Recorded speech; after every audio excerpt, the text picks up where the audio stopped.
ভৌগোলিক নির্দেশক জিআই পণ্যের স্বীকৃতি পেয়েছে ময়মনসিংহের ফুলবাড়িয়ায় আখের রস থেকে তৈরি ঐতিহ্যবাহী লাল চিনি। হাতে তৈরি এই লাল চিনির ঐতিহ্য প্রায় ২৫০ বছরের। আর এদিকে এই চিনির বিএসটিআই অনুমোদনে কাজ করছে কৃষি বিভাগ। হুমায়ুন কবিরের ক্যামেরায় সৈয়দ নোমানের তথ্যে দেখুন ডেস্ক রিপোর্ট।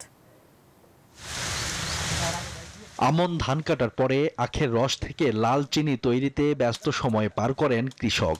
ঐতিহ্যগতভাবে আখের চিনির জন্য বিখ্যাত ময়মনসিংহের ফুলবাড়িয়া। স্থানীয় আবহাওয়া ও মাটিতে উপযোগী আখ থেকে দেশীয় পদ্ধতিতে লাল চিনি তৈরি করে আসছেন এই অঞ্চলের কৃষক।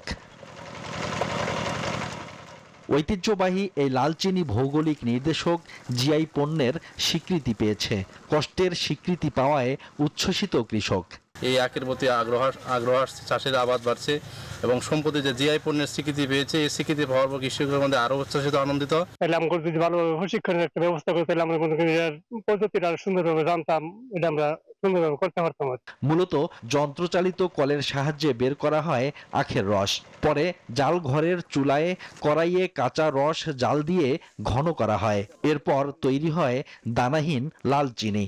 প্রাকৃতিকভাবে যেভাবে তৈরি করে এই জাল ঘরের মাধ্যমে আমরা জাল ঘর বানাই, জাল ঘর দিয়ে তারপরে আপনার যে কয়লাতে আপনার গুট্টা তারপরে বানাই আপনার লাল চিনিটা বানাই।